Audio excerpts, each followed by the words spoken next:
MK, and I am back with another Mixed Media Mayhem layout. Today's layout is featured by Magda Balenska, I apologize. She created this layout for 7 Dot Studio, and the pieces that I picked out are a little more on the greens and browns. So I picked out these chipboard pieces from Hike More by 49 and Market. Those are the chipboard pieces for that collection. I also have bits and pieces from Simple Stories. I think it's Vintage Great Escape, I want to say. I also have some 49 and Market die cuts also from the Hike More. I want to say Take a Hike, you guys. From the Hike More collection. And then this one little last paper clip that is also from 49 and Market. And then this large chipboard, or this large frame, is also from the die cut pieces from Hike More on 49 and Market. I have some rub-ons also from 49 and Market. Oh my goodness. I just can't decide which ones I want to use, so I pulled them out. One is more of the creams and muted tones, and the other one's more on the greens because of the paper that I picked out for this. Pretty much no mixed media layout. Absolutely. So I picked out this beautiful green paper, pre-done paper from Vicki Boutin, and I have to tell you guys that I did nothing to this paper. This is how it comes in the paper pack. All right, so I picked out some stamp sets also. Some I use, some I don't. The first one, I do not remember whose it was. The second one was by 49 and Market. This one here is Mini Glitches by Tim Holtz. The little yellow stamp that I had was just gifted to me by Christina Sorge. And then this last one is by Studio Light. I don't remember the names of the stamp sets or the collections or anything, you guys. Some of them came in kits, and some of them I purchased on my own, that sort of thing. So I'm going to go through and pick out which ones. Now, when I pick stamp sets, I'm looking for similar to, but not exact, what was used in the sample layout.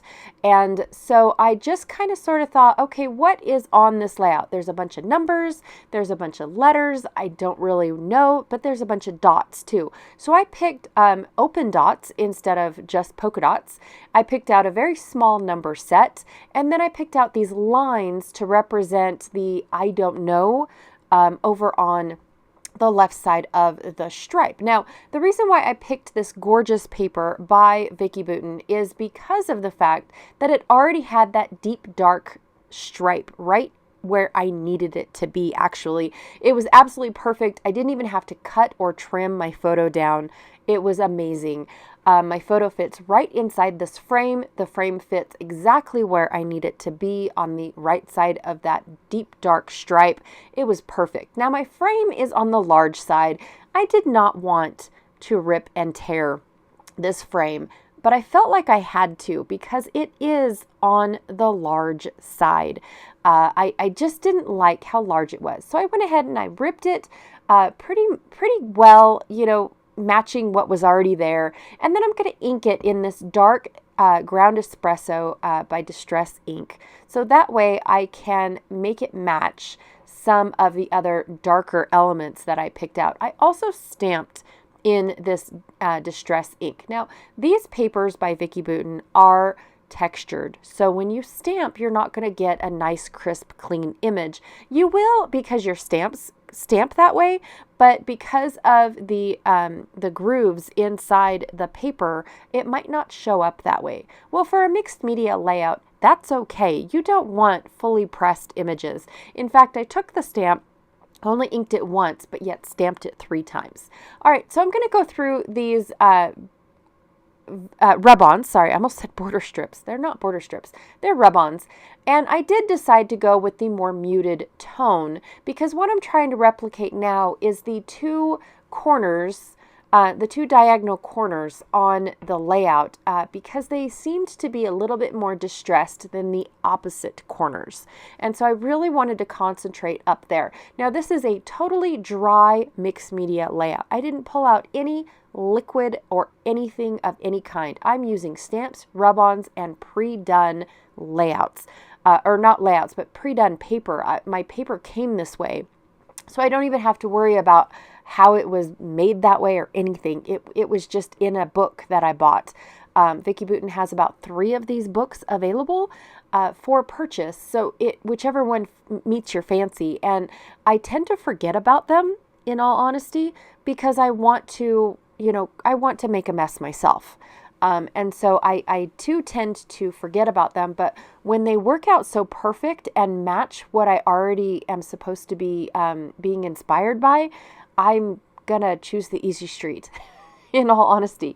So I want to talk a little bit while I'm doing these rub-ons of the photo that we are doing. So this is in Lovelock, Nevada. A teeny tiny little town that is known for a rest stop for newlyweds or, lovebirds, things like that, because, hey, it's called Lovelock. I mean, really. And so they do take their name to the extreme by having at their, what is it called? Not a visitor center. It's like a community center. No, not that. Anyways, the visitor center-ish. You can go and you can buy different kinds of locks depending on how you want to lock your love. And so before they created like a chain link deal that actually says Lovelock all over it and people go and put their chains on it, they had to create that. But first, what you did was you went to City Hall, and just to the left of City Hall is this beautiful park. And along the walkways and the pathways and such are lined all of these really cool pillars with chains in between them. And that is where they originally started putting all of your locks of love, right? And so you walk through and these chains are just loaded, completely loaded with all of these locks. And I mean, it is just amazing. And in fact, me and my kids stopped here over spring break just a couple weeks ago. And we noticed that the newest one was back in March of this year. And so it's like, oh my gosh, that is so cool that people are still coming to downtown, Lovelock, which is 3 streets, by the way, to put their lock on, instead of stopping outside of town and putting it on this big old huge, it's like a billboard, only it's at ground level, and it's got Lovelock like welded onto it. So that way it's kind of sturdy, and then all these locks have been added to it. It's beautiful, you guys. But they added it because they were running out of room here, at the courthouse, at City Hall. So it's just beautiful, you guys. It is a unique little attraction to do, and I've seen it done in other towns as well, especially like overseas. I've seen it done there too. So yeah, I find this kind of cool that people, stop in microscopic little towns like this, just to enjoy the little things. All right. So to help all the distressing and whatnot, I went ahead and I decided to ink all my edges around the entire layout, just to tie in and bring in the rub-ons, which took the ink really well, by the way. And I wanted to bring that brown all the way around the layout, so that way it's intentional instead of just in the 2 corners. And I think it helps tie in the entire layout as well. I was not very strategic or smooth with how I brought in, how I inked it. So I didn't care if I got smudges in certain spots or anything. It's supposed to look messy. All right, now I'm going to add my frames. I picked out 3 frames, just like in the inspiration layouts. And my 2 frames are really rather dark. I wanted to bring in this really dark picture frame because my photo is on the darker side. And so I thought that would help spread out the darkness if that's a thing, throughout my entire layout. So that way it seemed like it was intentional rather than big old dark photo and everything else is light and cheery, right? So I thought that bringing in these frames by 49 and Market definitely helped. I also am bringing in some chipboard pieces that help with dimension. And because I use a chipboard frame down at the bottom, I had to use foam underneath my photo. So that way I didn't have a lump and bump underneath, because I wanted that frame to be poked underneath. my main photo or my main frame. So, and I went ahead and I just put a simple title. It was already created for me, Adventure Awaits, because what we are actually doing here, there's a group of 5 of us, and we are geocaching. Has anybody ever heard of geocaching? Yes, there is a geocache hidden among all of those locks at City Hall. So, if you guys ever make it to Lovelock, Nevada, check out geocaching, check out the coordinates to find the cache there. I have to tell you guys that we did find it.